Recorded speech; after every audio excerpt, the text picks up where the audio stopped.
Welcome to Sunila నిలయం. ఈరోజు మనం తిరుమల స్వామి దర్శనానికి వచ్చాము. ఇక్కడ భగవంతుడు నాకు ఇచ్చినటువంటి అవకాశము, స్వామివారి ప్రసాదం తిన్నటువంటి ఆకులు తీసేసేటటువంటి అదృష్టాన్ని నాకు కల్పించాడు. ఒక సేవ, స్వామికి సేవ చేయాలనేది నా చిరకాల కోరిక. అది భగవంతుడు నాకు అక్కడ ఒక బంధువులు ఆవిడనమాట. ఆవిడ నేను ఆత్మబంధువు అనుకున్నాను, తీరా చూస్తే ఆవిడ మనకు చుట్టాలు అవుతారు. ఆవిడ ఉన్నారు అక్కడ ఆ సేవలు చేసే దాంట్లో లీడర్గా. అది నాకు కూడా అవకాశం కల్పించారు. నేను కూడా ప్రసాదం తిన్నటువంటి భక్తుల ఆకులు తీసేసేటటువంటి అదృష్టాన్ని ఆ వెంకటేశ్వర స్వామి నాకు కల్పించటం జరిగిందనమాట. ఇది హాలు భోజనం చేసేది. తరిగొండ వెంగమాంబ సత్రం, అన్నదాన సత్రం అంటాం కదా మనము. అక్కడ కొన్ని లక్షల మంది స్వామివారి ప్రసాదాన్ని తింటారు కదా. ఆ సేవలు చేయటానికి అందరూ కూడా అదే పనిగా బుక్ చేసుకొని వెళ్తారు. భగవంతుడు నాకు అది మనసులో ఉండింది, కానీ వెళ్ళడానికి నాకు ఇవన్నీ ఇంట్లో పనులు, పిల్లలు అదంతా అవ్వదు కదా. అవకాశం నాకు కల్పించాడు. ఇది ఒక అనుభవం నాకు వెళ్ళినప్పుడు. ఇంకపోతే ఇక్కడ మనం చూసేది ఆది వరాహస్వామి క్షేత్రం. తిరుమల ఫస్ట్ వరాహస్వామి వారే వచ్చారు కదా ఇక్కడికి. ఆ తర్వాత వెంకటేశ్వర స్వామి వారు కలియుగం ప్రారంభం అయ్యేటప్పుడు ఇక్కడికి వస్తారు కదా. ఆ కథ అంతా కూడా మనకు వెంకటేశ్వర స్వామి మహత్యంలో ఉంటుంది కదా, అందరికీ తెలిసిందే. ఆయన వెలిసినటువంటి క్షేత్రం అన్నమాట ఈ ఆదివరాహస్వామి క్షేత్రం. ఆయన దర్శించుకున్న తర్వాత ఆయన వెనక వైపు నుంచి తిరిగి అటు సైడ్ నుంచి వెళ్తే పుష్కరిణికి వెళ్తామన్నమాట మనము. యాక్చువల్గా అయితే పుష్కరిణిలో స్నానం చేద్దాం పొద్దుటే 4 అని ప్లాన్ ఉండింది, కానీ మాకు వేరే కారణాల వలన మేము పొద్దున్నే చేయలేకపోయాము. సరేనని చెప్పని ఇంకా రూమ్లోనే స్నానం చేసుకొని వచ్చేసి ఇక్కడ జస్ట్ కొంచెం నీళ్ళైనా సరే తల మీద చల్లుకుందాం, సంప్రోక్షణ చేసుకుందాం అన్న ఉద్దేశంతో పుష్కరిణికి వెళ్ళామన్నమాట. అది ఈ పుష్కరిణికి వెళ్ళే దారి. అది వచ్చేసారా, ఇదే పుష్కరిణి. ఆ పుష్కరిణిలో నీళ్ళైతే అసలు ఎంత క్లియర్గా ఉన్నాయంటే చాలా క్లియర్గా ఉన్నాయన్నమాట. 30 తీర్థాలు ఈ స్వామివారి పుష్కరిణిలో కలుస్తాయి అని చెప్పి పెద్దలు చెప్తారు. స్వామి పాదాల కింద విరజా నది ప్రవహిస్తూ ఉంటుంది అని చెప్తారు కదా. ఆ నది కూడా ఈ పుష్కరిణిలోకి వస్తుంది అని చెప్పి పెద్దల మాట అన్నమాట. ఇక్కడ చూసారా నీళ్ళు ఎంత క్లియర్ ఉన్నాయో, అసలు అంత క్లియర్ ఉన్నాయి. సంప్రోక్షణ చేసుకొని తల మీద ఇంకా వెళ్ళాం మేము. అక్కడే పక్కనే నాగులకట్ట ఉంటుందన్నమాట. జువ్వి చెట్టు ఉండి నాగులకట్ట. ఎవరైనా పిల్లలు అది లేని వాళ్ళు అక్కడ ప్రదక్షిణ చేస్తే పిల్లలు జన్మిస్తారు అన్నది ఒక నమ్మిక, ప్రజలకు ఉన్నటువంటి నమ్మిక. ఇదే పుష్కరిణిలోనే ఆ ఒడ్డున ఇంకా అప్పటికి సూర్యనారాయణమూర్తి వస్తున్నాడు చూడండి. ఇదే పుష్కరిణిలోనే ఆ ఒడ్డుకు అనమాట, ఆ చివర ఒక ఆంజనేయ స్వామి గుడి ఉంటుంది. ఆ పక్కకే ఒక చెట్టు ఉంటుంది అన్నమాట. అది అక్కడ జూమ్ చేశాను చూడండి, అక్కడ చివర ఆ చెట్టు దగ్గరే వెంకటేశ్వర స్వామి పద్మావతి తల్లిని వివాహం చేసుకునే సందర్భంలో కుబేరుడికి ఒక పత్రం, అంటే మనం బాండు అంటాం కదా, అలాగా ఒక పత్రం రాసి ఇవ్వటం జరిగింది అని చెప్పి చెప్తారు కదా. అది ఆ సందర్భం జరిగినటువంటిది ఆ చెట్టు దగ్గరే అన్నమాట. అది ఇక్కడ పుష్కరిణిలో ఏం చేస్తారంటే వీళ్ళు ప్రతి బ్రహ్మోత్సవాలు ఇక్కడ లోపలన్నీ అన్ని నదులకు వచ్చేదానికి ఒక బావుల్లాగా ఉంటాయండి. అక్కడ బోర్డు కూడా అదే పెట్టి ఉంచారు వాళ్ళు. అవన్నీ కూడా ఏంటంటే వాటిని టెంపరీగా అట్లా క్లోజ్ మూత వేసి ఉంచి ఆ నీళ్ళన్నీ తోడి బయటికి పంపించేసి మళ్ళీ ఫ్రెష్ వాటర్ వచ్చేలాగా ఆ బావులన్నీ ఓపెన్ చేస్తారనమాట. మన చక్ర స్నానం అదంతా బ్రహ్మోత్సవాలు జరుగుతాయి కదా స్వామికి, ఆ సందర్భంలో. అందుకు నీళ్ళు చాలా క్లియర్గా ఉంటాయన్నమాట. పెద్దలు ఏం చెప్తారంటే స్వామి పుష్కరిణిలో స్నానము, సద్గురువు పాదసేవనము, ఏకాదశి వ్రతము బహు దుర్లభము అని చెప్తారు. అంత విశేషమైన పుష్కరిణి అండి ఇది. ఆ పుష్కరిణిలో స్నానం చేయటమే ఎంతో జన్మల పుణ్యం ఉంటే తప్ప మనం చేయలేం. మనం అనుకుంటాం ఏముంది అక్కడ పెద్ద అని, కాదండి, అది ముమ్మాటికి నిజం. మనం అనుకుంటే చేయలేం, అది భగవంతుడు అనుగ్రహం ఉంటే తప్ప మనం చేయలేం. అలాగా మాకేమో దర్శనం కదా, ఇంకా వెళ్తుంటే అక్కడికి వచ్చిన తర్వాత అసలు మాడవీధిలో చుట్టూరా మీకు బోల్డ్ అంతమంది దేవీ దేవతామూర్తులు ఉంటారండి. ఎంతమంది అంటే హయగ్రీవ స్వామి ఉంటారు, శ్రీకృష్ణ పరమాత్మ ఉంటారు, వికనసముని వాళ్ళు, వశిష్ఠ మహాముని వాళ్ళంతా ఉంటారు కదా, వాళ్ళున్నది కూడా అక్కడ ఉన్నారనమాట. ఆ ప్లేస్లో వాళ్ళని పెట్టి ఉంచారు. నెక్స్ట్ ఫస్ట్ సన్నిధి గొల్ల వెళ్ళి అర్చకులు ఎవరైతే ఉంటారో 4 కుటుంబాల వాళ్ళు స్వామికి సేవ చేస్తారు కదా, వాళ్ళను కూడా అక్కడ వికనసముని ఉండేటటువంటి సత్రం అంటాం దాన్ని, అక్కడి నుంచి వాళ్ళు మర్యాదపూర్వకంగా సన్నిధి గొల్లకు మొదటి దర్శనం కదా వచ్చేసి తీసుకొస్తారనమాట. వాళ్ళు తీసుకొచ్చి ఇక్కడి నుంచి లోపలికి వెళ్ళి స్వామికి అభిషేకము అలాంటి సేవలన్నీ ఉంటాయి కదా, అర్చన, తోమాల సేవ అట్లాంటివి ఉంటాయి కదా, ఫస్ట్ మొట్టమొదట జరిగేవి అవన్నీ కూడా చేస్తారనమాట. ఇక్కడ గొల్ల మండపం అంటారు దీన్ని. ఇక్కడ ఎదురుగా ఉంది కదా స్వామివారి మండపం ముందర, ఇది గొల్ల మండపం అన్నమాట. ఇక్కడ ఏమిటంటే ఒక గొర్రెల స్త్రీ స్వామి దర్శనానికి వచ్చేటటువంటి భక్తులందరికీ కూడా మజ్జిగ పంచిపెట్టేవాళ్ళంట అప్పట్లో. అందుకు కనుక అక్కడ ఆ మంటపానికి గొల్ల మండపము అని పేరు పెట్టారు. అది అక్కడి నుంచి వచ్చిందనమాట. నాకు ఏమిటంటే స్వామికి ప్రదక్షిణ చెయ్యాలి అనేది ఒక కోరిక. మనకు అవుతుందా చెప్పండి? మనమేమో సాధారణమైనటువంటి ప్రజలమే కదా, మనమేం విఐపీలమేమి కాదు, ముఖ్యమంత్రులు, ప్రధానమంత్రులు, వాళ్ళకైతే ఆ కోరిక నెరవేరుతుంది. మనకెలా నెరవేరుతుంది చెప్పండి?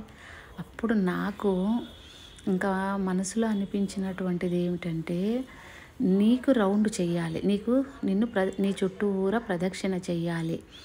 ఎలా చెయ్యాలి అన్నప్పుడు మనసుకు తట్టినటువంటిది ఏంటంటే, ఇలా 4 మాడ వీధులు ఉంటాయి కదండి మనకు, అలా మాడవీధుల చుట్టూరా మనం ఒక 3 రౌండ్లు వేసామనుకోండి. అంటే మీకు గుర్తుండటానికి చెప్తాను నేను, స్వామివారి బ్రహ్మోత్సవాలు ప్రతిరోజు స్వామి ఊరేగింపు పల్లకీలో కూర్చోపెట్టుకొని రౌండ్ తిప్పుతారు కదా, ఆ జరిగేటటువంటి వీధులు అన్నమాట.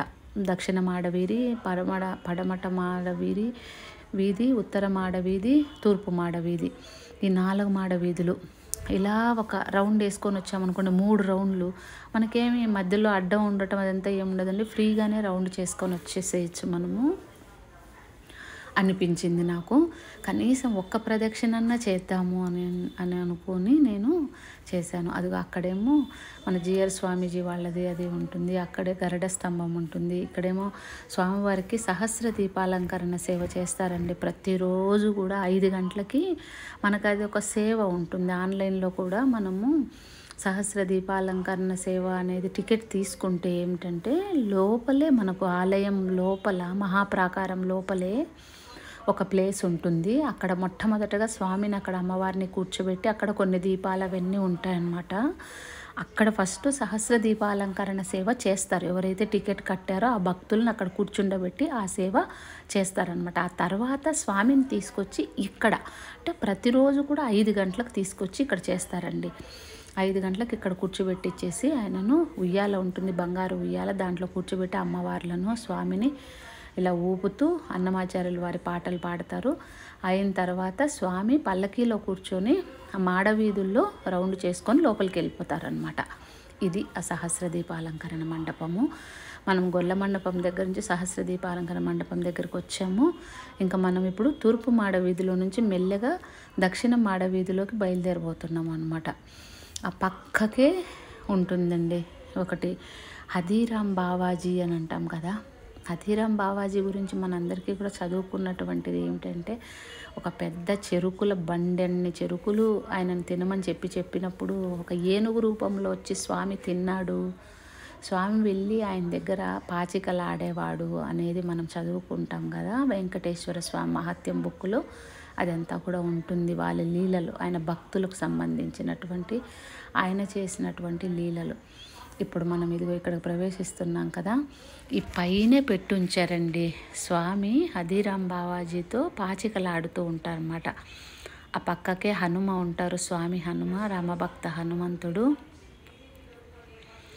ఇదిగోండి ఇక్కడ చూడండి ఒకసారి, ఇక్కడ చూడండి, ఇక్కడ ఉన్నారా? ఇలా వచ్చిన తర్వాత ఇక్కడ ఒక ప్రాకారం లాగా ఉంది కదా, అదిగో అక్కడ రామభక్త హనుమంతుడు ఉన్నాడు. రామభక్త హనుమంతుడిని దర్శించుకొని దండం పెట్టుకున్న తర్వాత అటు తిరిగితే అటు సైడ్కే పెట్టుంచారనమాట. ఆయన పాచికలు ఆడటము, అదిరాం బావాజీ దగ్గర కూర్చొని మనం ఇదే మళ్ళీ గర్భగుడిలో కూడా చూస్తాం. గర్భగుడిలో మనకి ధ్వజస్తంభం నుంచి మనం ఇలా వెండి వాకిలి దాటుతూ ఉంటాం కదండి. మనము ఎదురుగుండా స్వామి 3 రూపాలు కనిపిస్తాయి. పడుకొని ఉన్న రూపము రంగనాథ స్వామి అది చెప్తారు కదా. ఇదిగో ఇక్కడ చూడండి, హదీరాం బావాజీది ఇది. ఇదే పొజిషన్ ఉన్నటువంటి ఈ మూర్తులను మనకు ఆ వెండి వాకిలి దగ్గర కూడా ఎడమ సైడు ఇలా ఒక గూడులాగా ఉంటుందండి. అక్కడ చూస్తే మనకు అక్కడ కనిపిస్తుంది. ఇది సేమ్ ఇలాగే స్వామి అక్కడ ఉంటారు. దీని పక్కకే మనం ఏంటంటే 300 రూపాయల టికెట్ కొనుక్కుంటాం కదండి. 300 రూపీస్ రిలీజ్ చేస్తారు ఆన్లైన్లో. అవి వెళ్ళటానికి సుపథము అంటాము. దాని సుపథం వెళ్ళే దారి ఇదే అనమాట.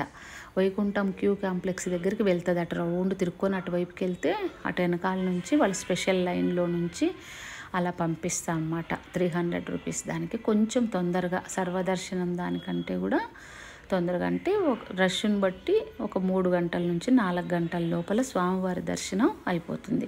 ఇది మనకు దక్షిణ మాడవీధి కదా. ఇక్కడ అనంతాళ్వార్ గారి తోట ఉంటుంది. ఇదంతా కూడా స్వామిది మహాప్రాకారం. అక్కడ చూసారా, మనమంతా కూడా ఆ కటకటాలు పెట్టారు కదా, అక్కడి నుంచి నడుచుకుంటూ వెళ్తామన్నమాట స్వామివారి దర్శనానికి. అయితే ఇది అనంతాళ్వార్ సన్నిధి అని చెప్పి బృందావనం ఉంటుంది ఆయనది. ఆయన పెంచిన తోట ఉంటుంది. ఆయన తవ్వినటువంటి బావి అవన్నీ కూడా ఇక్కడ ఉంటాయన్నమాట. అనంతాళ్వార్ గారు అని అంటే ఆయనను మామ అని పిలుస్తారనమాట. వెంకటేశ్వర స్వామి. ఎందుకు పిలుస్తారు అలాగా అని అంటే దానికి సంబంధించినటువంటి పురాణ కథ ఒకటి ప్రాచుర్యంలో ఉంది అనమాట. ఏందది అని అంటే, అనంతాళ్వార్ గారు భగవత్ రామానుజాచార్యుల వారి శిష్యులు అన్నమాట. అప్పుడు భగవత్ రామానుజాచార్యుల వారు పైన కొండ మీద ఎవరు ఉండేవాళ్ళు కాదట. అవన్నీ కూడా అడవిలాగా ఉండి రాత్రిపూట ఉండటానికి బాగా భయం అనిపించేదంట. అందుకోసం ప్రతి ఒక్కరూ కూడా వచ్చేసి పంతులు గారు పూజ చేసేసి మళ్ళీ దిగి కిందికి వెళ్ళిపోయేవాళ్ళట. నైట్కి ఎవ్వరు ఇక్కడ ఉండేవాళ్ళు కాదంట.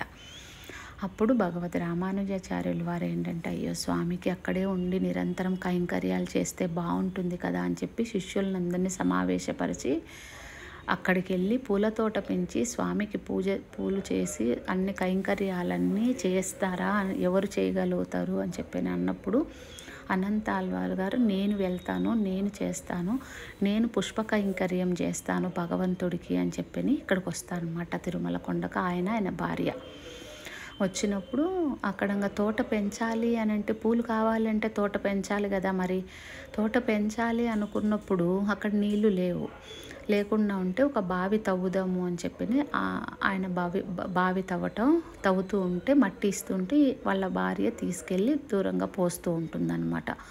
పోస్తూ ఉంటే ఆవిడ గర్భవతిగా ఉంటుంది. మెల్లగా నడుస్తూ ఉంటుందన్నమాట. ఆ పిల్లవాడు చిన్న పిల్లవాళ్ళలాగా స్వామి, అయ్యో పాపం ఇంత కష్టపడుతున్నారే అని చెప్పి లోపల నుంచి వచ్చి చిన్న పిల్లవాళ్ళలాగా వచ్చి అనంతాళ్వార్ గారిని అడుగుతారంట. మరి నేను మోస్తాను, పాప మా తల్లి గర్భవతి కదా అని చెప్పి. ఇది ఇక్కడ నుంచి వెళ్ళాలి అనంతాళ్వార్ గారి దానికి తోటకు. మనం అది ఆ మూలకు ఉంటుందన్నమాట. అది మనం దక్షిణ మాడ వీధిలో నుంచి ఆల్మోస్ట్ పడమర మాడ వీధిలోకి తిరగబోయే ముందు ఆ కార్నర్కు ఉంటుందన్నమాట. అదంతా కూడా తోట. మనం వెళ్ళొచ్చు, ఏమి ఇబ్బంది ఏం లేదు, గేట్లు ఓపెనే ఉంటాయి, వెళ్ళొచ్చు. అయితే వచ్చి పిల్లవాడు నేను మోస్తాను, ఆ తల్లి వద్దు అని అడుగుతాడనమాట అనంతాళ్వార్ గారు. అంటే అనంతాళ్వార్ గారు అంటారంట, అలా కాదు, మా గురువు గారు నన్ను మాత్రమే చేయమన్నారు కనుక నా సహధర్మచారిని కనుక ఆమె నేను ఇద్దరమే చెయ్యాలి తప్ప నువ్వు చేయటానికి వీల్లేదు, చెయ్యొద్దు అని చెప్తాడంట. సరే మళ్ళీ పక్కకి వెళ్తే ఆ తల్లి మెల్లగా నడుస్తూ నెత్తి మీద మట్టి బుట్ట పెట్టుకొని వెళ్తూ ఉంటే బాగా బాధేసి ఆ తల్లి దగ్గరికి వెళ్ళి నేను మోస్తానులే ఇవ్వు అని ఆయన ఈవిడ అక్కడి వరకు తీసుకెళ్తే ఆయన అక్కడి నుంచి తీసుకెళ్తున్నాడు అనమాట. ఈవిడ తొందరగా వచ్చేస్తుంటే అనంతాళ్వార్ గారికి డౌట్ వచ్చిందంట. ఎందుకు ఇంత తొందరగా వస్తున్నావు అంటే, ఎవరో ఒక చిన్న పిల్లవాడు వచ్చాడు అక్కడి నుంచి తీసుకెళ్తున్నాడు మట్టి అక్కడ పోయటానికి అంటే, అప్పుడు ఆయన చేతిలో గడ్డపార అంటాం కదా, అది పట్టుకొని పలుగు వచ్చాడనమాట. వస్తే ఈ పిల్లవాడు ఉన్నాడు. అదేమిటి నేను వద్దన్నాను కదా, మళ్ళీ ఎందుకు నువ్వు చేస్తున్నావు అని చెప్పేసి అనగానే ఆయన పరిగెట్టడం స్టార్ట్ చేశాడనమాట. అలా పరిగెడుతూ ఉంటే ఆయనేమో చిన్న పిల్లవాడు, ఈయనేమో పెద్ద ఆయన. అలా పరిగెడుతున్నట్ట ఎంతకు దొరకటం లేదంట. పరిగెట్టి పరిగెట్టి పరిగెట్టి ఇంకా ఈయన వల్ల కాక చేతిలో ఉండే గడ్డపార పలుగు తీసుకొని విసిరి ఆయన మీదకి వేస్తే అప్పుడు స్వామికి ఇక్కడ గడ్డంకి తగులుతుందంట. తగలంగానే ఆయన పరిగెత్తుకుంటూ వెళ్ళిపోయి లోపలికి వెళ్ళిపోయి ఇంకా మా గర్భగుడిలోకి వెళ్ళిపోతాడనమాట. కనిపించడు ఇంకా. తర్వాత అర్చకులు స్వామికి కైంకర్యం చేయటానికి ఇంకా సమయానికి వాళ్ళంతా కూడా చేస్తారు కదా పూజలన్నీ కూడా. వాళ్ళు వచ్చి తలుపు తీసి చూస్తే స్వామికి ఇక్కడ గడ్డం దగ్గర నుంచి రక్తం కారుతూ ఉంటుందంట. అప్పుడు అనంత ఆళ్వార్ గారు వచ్చి చూస్తారంట. చూస్తే అయ్యో ఇది నేను విసిరిన గుణపం వల్ల ఇలా జరిగింది అని చెప్పేసి ఎంతో బాధపడతాడంట. బాధపడి పచ్చకర్పూరం ఉంటుంది కదా, అది ఆ రక్తం ఆగటం కోసమని ఆ గడ్డం దగ్గర ఇలా అదిమి ఉంచుతాడనమాట ఆయన. అయితే వెంకటేశ్వర స్వామి అనంత ఆళ్వార్ గారికి భక్తికి మెచ్చుకున్నటువంటి వాడై అది అలాగే ఉంచుకున్నాడట. అలాగే పెట్టమని ఆదేశించాడట పచ్చకర్పూరం ఆ గడ్డంకి. ఇప్పటికి కూడా మనం దర్శనానికి వెళ్ళినప్పుడు మనకు అసలు అవకాశమే ఉండదు. స్వామిని ఒక్క క్షణకాలం చూసింది ఎంతో మహాభాగ్యం అనుకుంటాం. ఎప్పుడైనా ఒకసారి మనము సేవలకో విఐపి దర్శనానికో, ఇప్పుడేమో కొత్తగా శ్రీవాణి ట్రస్ట్ అని చెప్పేసి 10,500 రూపాయల టికెట్ పెట్టారు కదా, దానికి వెళ్ళినప్పుడు ఏమిటంటే అక్కడ ఒక్క నిమిషం పాటు స్వామి దగ్గర నుంచునేటటువంటి అవకాశం మనకు ఉంటుంది. అక్కడికి వెళ్ళి మనం నుంచుంటే మనకు కనిపిస్తుంది. అది అలా ఆయన అది చూసినప్పుడంతా అనంత ఆళ్వార్ గారిని గుర్తు చేసుకోవడానికి స్వామి ఇచ్చినటువంటి వరం అన్నమాట మహాభక్తుడికి. అది ఈ అనంత ఆళ్వార్ గారికి సంబంధించినటువంటిది. ఇంకా ఆయన గురించి చాలా చాలా కథలు ఉన్నాయి. ఒక్కసారి నేను మొత్తం ఈ మాట భగవంతుడు దయ ఉండి తిరుమలకు వెళ్ళినప్పుడు అనంత ఆళ్వార్ గారి తోట, ఆయన బృందావనం అదంతా కూడా తీసుకొని మనం ఒక వీడియో చేసుకుందాం. అప్పుడు స్పష్టంగా ఆయన చరిత్ర అంతా కూడా నాకు తెలిసినంత వరకు నేను చెప్పగలుగుతాను. అయితే ఇక్కడికి అయిపోయింది కదా, ఇది అనంత ఆళ్వార్ గారిది. అయిపోయిన తర్వాత మనం పశ్చిమ అడవికి వచ్చి ఇక్కడ నుంచి వెళ్తేనేమో ఎస్వి మ్యూజియం ఉంటుందన్నమాట, శ్రీ వెంకటేశ్వర స్వామి మ్యూజియం. ఇంకా ఇప్పుడు వెళ్ళట్లేదు ఎందుకంటే ఇవాళే రిటర్న్ అయిపోవాలి, మాకు 5ంటికి ఫ్లైటు, ఇంకా టైం లేదు. ఇంకెందుకోసమే స్వామి ప్రదక్షిణ చేస్తున్నాం. అందుకు స్వామి ప్రదక్షిణ మనం ఎంతోమంది విఐపీలు వాళ్ళందరంటే ఉంటుంది కానీ మనకు ఉండదని చెప్పాను కదా ఇందాకే. అందుకు ఈ ప్రదక్షిణ చేస్తే ఏంటంటే హాయిగా మనము అసలు ఎంత పెద్ద ప్రదక్షిణ అంటే ఇది స్వామివారి పుష్కరిణి, వరాహస్వామి, వెంకటేశ్వర స్వామి ఈ ముగ్గురిని కలిపి మనము రౌండ్గా ఆయనకు ప్రదక్షిణ చేస్తామన్నమాట. మనం అది అంత మంచి మహాభాగ్యం చెప్పండి. అలా చేస్తే హాయిగా మనం ఎక్కడ మిస్ అవుతున్నాం స్వామిని, అయ్యో ఇంత జనాలల్లో మనకి ఇది దొరకలేదే అన్న బాధ మనకి ఏమి బెంగపెట్టుకో అక్కర్లేకుండా, ఎవరికైనా సరే నేను భావించింది ఇది కరెక్టో కాదో మీరు కొంచెం కామెంట్లో చెప్పండి. నాకు ఇది బాగా అనిపించింది. ఎప్పుడైనా అవకాశం కొంచెమన్నా టైం ఉంది మనకు అన్నప్పుడు ఒక 3 రౌండ్లు ఇలా స్వామి చుట్టూరా వేసామనుకోండి, వాళ్ళు అలా పంతులు గారు మంత్రాలన్నీ చదువుతూ ఉంటారు, అవన్నీ వింటూ ఆ వాతావరణం చల్లగా ఉంటుంది స్వామి దగ్గర. అదంతా చూసుకుంటూ వెళ్తే ఎంత బాగుంటుంది చెప్పండి. ఈ గ్యాలరీలన్నీ చూసారా, ఇక్కడంతా కూడా ఒక స్టెప్స్ లాగా కట్టారు, అది అక్కడంతా కట్టారు చూసారా, చుట్టూరా ఉంటాయన్నమాట 4 మాడ వీధులు. అంటే దక్షిణ మాడ వీధి వదిలేస్తే మిగిలిన ఇటు సైడు ఉత్తరం సైడు, పడమట సైడు, తూర్పు సైడు కూడా కొంచెంగా ఉంటుంది. ఇవన్నీ కూడా గ్యాలరీలు అన్నమాట. ఈ గ్యాలరీలు ఏమిటనుకున్నారు, మనం బ్రహ్మోత్సవాలు జరుగుతాయి కదా, స్వామి పైన పల్లకీలో కూర్చొని వస్తారన్నమాట. అవి వచ్చినప్పుడు అక్కడ అందరూ కూర్చొని స్వామిని దర్శనం చేసుకుంటారు. అన్ని వాహన సేవలన్నీ ఉంటాయి కదా, అవన్నీ అనమాట. అయితే మాకు జరిగిన ఒక్కసారి బ్రహ్మోత్సవాలకు చూసే అదృష్టాన్ని భగవంతుడు మాకు కూడా కల్పించారు. అయితే అది నేను చెప్తాను ఇప్పుడు. అయితే ఒక్క సంవత్సరం బ్రహ్మోత్సవాలకు మేము వెళ్ళాం. పోయిన సంవత్సరం బ్రహ్మోత్సవాలకే, గరుడోత్సవానికి దొరకటం అనేది చాలా కష్టం కదా. గరుడోత్సవానికి దొరికింది మాకు, వచ్చాము. దర్శనం అది కూడా చేసుకొని వెళ్దాంలే అని చెప్పి వస్తే ఇంకా వస్తున్నాము. మాకు తెలియదు కదా, ఫస్ట్ టైం కదా రావటం. కొన్ని లక్షల మంది వస్తారు ఆ వాళ్ళ. అయితే వచ్చిన తర్వాత మేము వస్తూ ఉన్నప్పుడు ఎందుకో తెలియదు ఆదిత్య రేడియో పెట్టాడు. రేడియో పెడితే రేడియోలో చెప్తూ ఉందన్నమాట. మేము ఆల్మోస్ట్ శ్రీరామచంద్రమూర్తిని ఒంటిమిట్టలో దర్శనం చేసుకున్న తర్వాత రేడియో పెట్టాడు ఆదిత్య.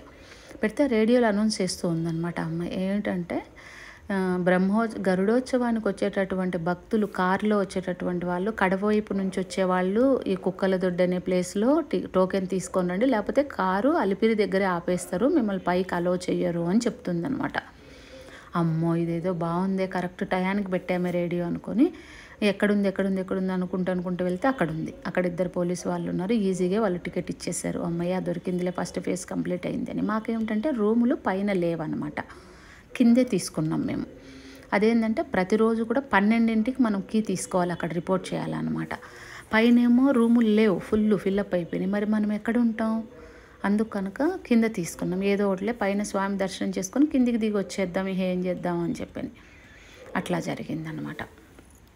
అయితే అక్కడికి వచ్చిన తర్వాత లోపలికి కార్ పెడదామంటే ప్లేస్ లేదు, ఫిల్అప్ అయిపోయింది. కొండంతా కార్లే, ఎక్కడ చూసినా కూడాను. అయ్యో ఇదేమిటి, అసలు కార్లు పెట్టడానికి స్థలమే లేదని ఇలా రౌండ్గా తిరుగుతున్నాం అనమాట. అక్కడంతా పోలీస్ వాళ్ళంతా బోల్డ్ అంతమంది సెక్యూరిటీ వాళ్ళంతా ఉన్నారు.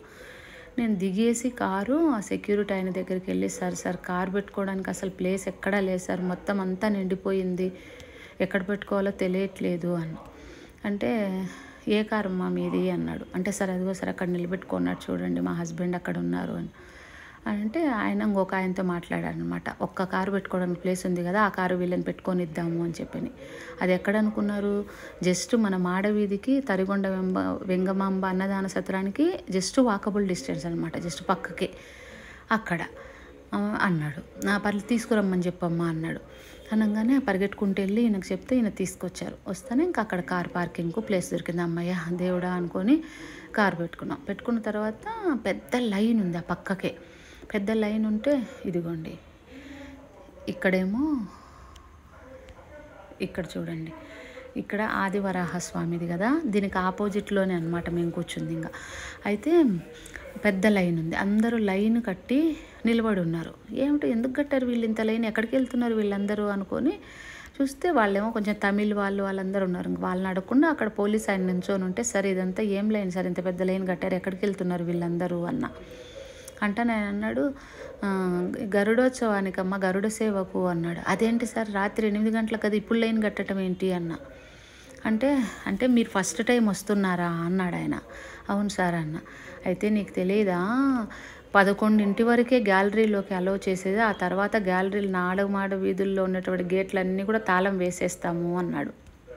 అనగానే లోపలికి వచ్చేసాం మేము. అట్నే లైన్ కట్టిపోయమ్మ, ఇంకెట్లా ఈయనేమో వదిలేసి వెళ్ళి మళ్ళీ తాళం తీసుకొస్తానులే అన్నాడు. కాస్త ఇంకా లైన్లోకి వచ్చేసాము.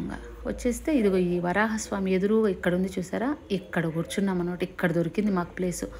ఇక్కడికి వచ్చి కూర్చుంటే మొత్తం తమిళనాడు వాళ్ళే. నమ్మండి మీరు, ఆ తిరుమలలో అది మనకు ఆంధ్రప్రదేశ్లో ఉందన్న మాటే కానీ మొత్తం తమిళ్ డామినేషన్ అండి. మొత్తం వాళ్ళు ఒక 50 మంది 60 మంది ఒక టీం లాగా వస్తారన్నమాట. వాళ్ళు ఏంటంటే రూములు కానీ లేకపోతే ఇంకోటి కానీ ఏమీ తీసుకోరు. ఫ్రీగా భోజనం స్వామివారి దగ్గర ప్రసాదం పెట్టే తింటారు, ఫ్రీగా ఉండే వాష్రూమ్లు అవి అక్కడ యూజ్ చేసుకుంటారు, ఆ స్వామిని ఫ్రీ దర్శనం చేసుకుంటారు, వాళ్ళు వెళ్తారనమాట. వాళ్ళు 2 రోజులు 3 రోజులు 4 రోజులు అలా బట్టలు అవి పెట్టేసుకొని వచ్చి అలాగా ఎక్కడ దొరికితే అక్కడ తిని, ఎక్కడ దొరికితే అక్కడ పడుకొని అలా ఉంటారు అనమాట. వాళ్ళు అక్కడ ఉన్నారు. అసలు ఇంత ప్లేస్ ఇవ్వరండి, కాలుతోని తంతున్నారు. బాబోయ్ ఏంటిది పాడు అనుకుంటే, అమ్మో వాళ్ళు వినట్లేదు. అసలు ఇలా పెట్టేసుకొని ఇంకా ఏమో దేవుడా అనుకుంటా ఇంకా అక్కడే కూర్చుంటే ఇంకా చూడండి అసలు ఇంకేమి లేదు, గొడుగు లేదు, ఏమి లేదు. అదృష్టం ఏమిటంటే నల్ల మబ్బులు వచ్చాయి కానీ వర్షం పడలేదు, దేవుడి దయ. వర్షం పడితే ఇంకా మా దగ్గర ఏముంది, ఏమీ లేదు. అలా బట్టలతో వచ్చి కూర్చున్నాం అంతే. గొడుగు లేదు, ఏమీ లేదు. ఫుడ్ తినలేదు, బ్రేక్ఫాస్ట్ కూడా చేయలేదు మేము. ఇక్కడ మాడవీధిలో చూడండి కృష్ణయ్య గుడి ఉంటుందని చెప్పాను కదా, ఇదే కృష్ణయ్య గుడి. ఇక్కడ ఉన్న కృష్ణయ్య, పదండి కృష్ణయ్య గుడిని చూద్దాం.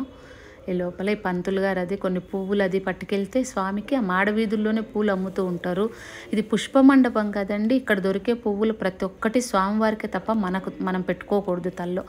ఇదిగో ఇక్కడ వికనసముని ఉన్నటువంటి స్టాచ్యూ ఉంటుంది చూడండి, మీరు చూస్తే మీకు అర్థమవుతుంది. అదిగో చూసారా,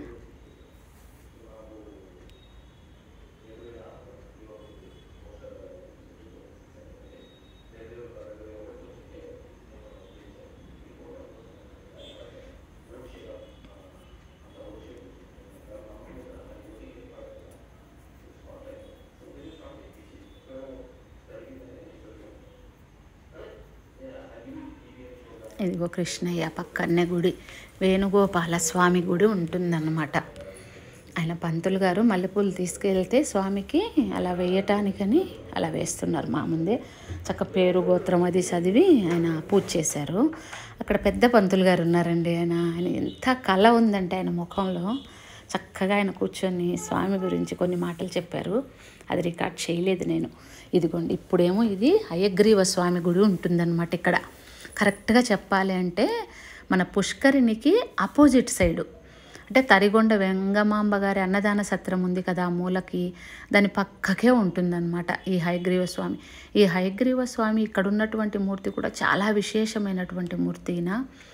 ఈయనకు సంబంధించిన డీటెయిల్స్ అన్నీ, ఈయన ఎవరు, ఏంటి, ఎందుకోసం అవతారం స్వీకరించి వచ్చారు, అదంతా కూడా మన ఛానల్లోనే ఉంది. అందరూ కూడా ఒకసారి వెళ్ళి చెక్ చేయండి. ఈయన హయగ్రీవ స్వామి. అసలు ఆయన దర్శనమే ఎంతో గొప్ప అదృష్టం. అందులో తిరుమల లాంటి స్థలంలో దర్శనం చేసుకోవటం అన్నది గొప్ప అదృష్టం అండి. ఇవన్నీ కూడా మనందరికీ కూడా ఏమిటంటే, అలా స్వామిని దర్శనం చేసుకున్నామా, అలా లడ్డు తీసుకున్నామా, పారిపోయామా అన్నట్టు పారిపోతాం మనం. అలా కాకుండా కాస్త నెమ్మదిగా అందరినీ దర్శించుకొని వెళ్ళాలనేదే నా తాపత్రయము అందరూ కూడా. ఎందుకంటే నాకు తెలుసు కాబట్టి నేను చూస్తాను, ఇంకా తెలియని వాళ్ళు కూడా చూడాలి అన్నదే నా అభిప్రాయం అండి. ఇది ఇక్కడ ఇది చూసారా, ఇటు అందరూ బయటికి వెళ్తున్నారు కదా, అటు వెళ్తే తరిగొండ వెంగమాంబ గారి అన్నదాన సత్రం వస్తుంది. మనమేమో ఇప్పుడు ఉత్తర మాడ వీధిలో నుంచి తూర్పు మాడ వీధిలోకి వెళ్ళినప్పుడు పుష్కరిని మళ్ళీ ఇంకొకసారి, అంటే ఇక్కడ స్వామివారిని ఇలా ఊరేగింపుగా తీసుకొచ్చినప్పుడు ఈ పుష్కరిని దగ్గర ఇక్కడ స్వామిని ఒకసారి పుష్కరినికి హారతిస్తారనమాట. స్వామిని మాడవీధిలోనే పల్లకి దగ్గర నుంచోబెట్టి ఇక్కడ నుంచి వెళ్ళి అర్చకులు ప్రసాదము, అదే పండ్లు అవన్నీ కూడా తల్లికి, అక్కడ నదులు కదా, వాళ్ళందరూ దేవతలు కదా నదులు, వాళ్ళకందరికీ కూడా హారతి ఇచ్చేసి ఆ పండ్లు అవి కోనేట్లో వేసి మళ్ళీ వస్తారు. ఇదిగోండి ఇప్పుడు చూడండి పుష్కరిని. ఇక్కడ నుంచి మీకు ఇంకొకసారి నేను ఆ చెట్టు చూపించడానికి ట్రై చేస్తున్నానండి. నేను అటు వెళ్ళలేకపోయా, జనాలందరూ విపరీతంగా ఉండటం మూలన. ఇక్కడ చూడండి,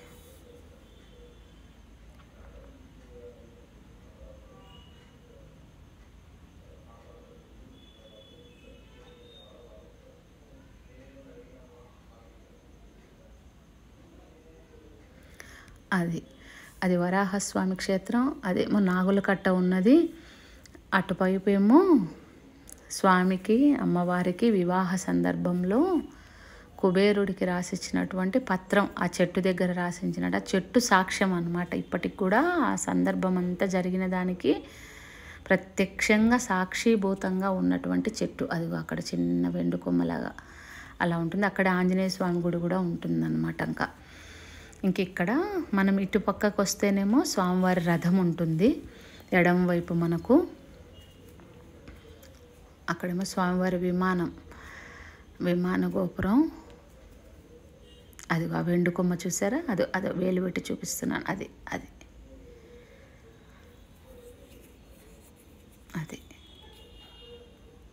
ఆ చెట్టు అప్పటిది, స్వామి అమ్మవారి వివాహ సందర్భంలో జరిగిన దానికి సాక్షిభూతం. ఇదిగో ఇక్కడ స్వామివారి రథం చూడండి. ఇప్పుడు మన ప్రదక్షిణ తిరుగుతూ మనం ఇక్కడికి వచ్చేసాం. మళ్ళీ మనం గొల్ల మండపం దగ్గరకు వచ్చేసామంటే ఒక రౌండ్ కంప్లీట్ అయిపోయింది. ఇక్కడనే స్వామివారి క్షేత్రం దగ్గరికి ఆపోజిట్లో అన్నీ వాళ్ళన్నీ కూడా ఏమిటంటే అగరబత్తీలు అవన్నీ కూడా టీటీడీ వాళ్ళు తయారు చేసినవన్నీ అమ్ముతూ ఉంటారు కదా, అది ఇక్కడే ఉంటుంది. పక్క ఎదురుగానే ఆపోజిట్లోనే ఉంటుంది. నెక్స్ట్ ఆ పక్కకి కొబ్బరికాయలు అది అమ్ముతూ ఉంటారనమాట. స్వామికి 2 కొబ్బరికాయలు తీసుకొని కర్పూరము, 2 కొబ్బరికాయలు, ఆవు నేతి దీపం అన్నమాట.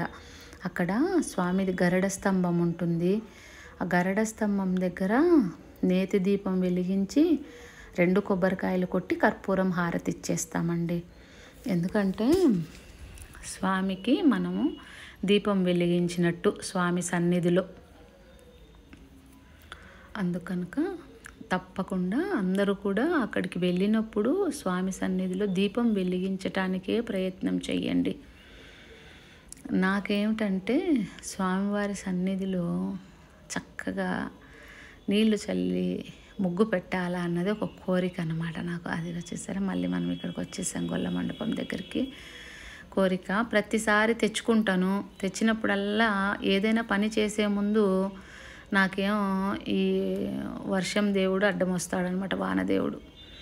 ఎప్పుడైనా సరే నేను ఏదైనా పని చేద్దాము అనుకుంటానే ఆయన వచ్చేసి ఉంటాడు ముందు. వచ్చి వెళ్ళిపోతాడు, మళ్ళీ నా పనికి ఏమి ఇబ్బంది పెట్టాడండి. ఫస్ట్ అయితే ఆయన వస్తాడు అంతే. అలాగా నేను ఎప్పుడు ముగ్గు తీసుకెళ్ళినా కూడా ఆయన అడ్డం వస్తారనమాట. ఇంకా తీసుకెళ్ళడం నిరాశగా ఆ జీఎం గారి మఠంలోనూ అక్కడ ఇస్తే వాళ్ళ ఇంటి ముందు ముగ్గు పెట్టుకోవడం అలా జరుగుతూ ఉంది. ఈసారేమో ఇంకా ఫ్లైట్లో కనుక నాకు అసలు తీసుకెళ్ళే అవకాశం కూడా లేదు. ముగ్గు ఎప్పుడు కారులో వెళ్తాం కనుక తీసుకెళ్ళే అవకాశం ఉండేది. ఇంక ఈసారి అది లేదు. ఇదిగోండి, ఇది గుడికి ఆపోజిట్లో ఇది అమ్ముతూ ఉంటారు అనమాట. వాళ్ళ ఉత్పత్తులన్నీ కూడా. ఇక్కడ కొబ్బరికాయలు తీసుకొని ఆ ఎదురుగా కనిపించేదే నాదనీరాజన మండపం అండి. అక్కడ కూర్చొని గురువులందరూ పొద్దుట పూట శ్రీరామాయణం, సాయంత్రం పూట మహాభారతము, భగవద్గీత, భాగవతము అవన్నీ కూడా పెద్ద పెద్ద గురువులందరూ కూడా కూర్చొని అక్కడి నుంచి మనకు ప్రవచనాలు చెప్తూ ఉంటారన్నమాట. అదిగో అక్కడ నాదనీరా, ఇది గరుడ స్తంభము. గరుడ స్తంభంకు ఎడం వైపు ఉంటుంది చూడండి, అది నాదనీరాజన మండపం. ఈ గరుడ స్తంభం దగ్గరే అదిగో అలాగ దీపం పెట్టి వెలిగించి 2 కొబ్బరికాయలు కొట్టి హారతి ఇవ్వాలి. అలా చేస్తాను నేను ప్రతిసారి కూడా ఇలాగే చేస్తాను నేను. ఎంత హెక్టిక్ స్కెడ్యూల్ ఉన్నా సరే చేస్తాను. ఇక్కడ దీపం వెలిగించాక దీని వెనకాలనే బేడి ఆంజనేయ స్వామి, ఇదిగో ఇక్కడ బేడి ఆంజనేయ స్వామి గుడి ఉంటుంది. స్వామి 2 చేతులు జోడించి వెంకటేశ్వర స్వామి వైపు చూస్తూ ఉంటారన్నమాట. ఆయన దర్శనం కూడా చేసుకొని ఆయన పక్కనే కూర్చొని నేను శ్రీరామాయణం బుక్ తీసుకెళ్తాను. నేను అక్కడ కూర్చొని సుందరకాండలో నుంచో లేకపోతే సంక్షేప రామాయణంలో నుంచో కొన్ని సర్గలు అంటే కొన్ని అధ్యాయాలు చదువుకుంటాను అనమాట. 1 గంట సేపు అట్లా కూర్చొని శ్రీరామాయణం చదువుకుంటాను ఆయన పక్కన కూర్చొని. అది అలవాటు. అడుగు బేడి ఆంజనేయ స్వామి ఎంత పవర్ఫుల్ అంటే స్వామి నిజమండి. అదైతే మాత్రం కంపల్సరీగా ఆయన అయితే బాగా విశేషమైన మూర్తి. ఇంక ఇదంతా అయిపోయిన తర్వాత ఇంకా మేము తిరిగేసి రూమ్ అది వెకేట్ చేసేసి వాళ్ళకి హ్యాండ్ ఓవర్ చేసి ఇంకా కిందికి వచ్చేస్తున్నాం అనమాట. కిందికి అదే క్యాబ్లో ఎయిర్పోర్ట్కి వచ్చేస్తున్నాము.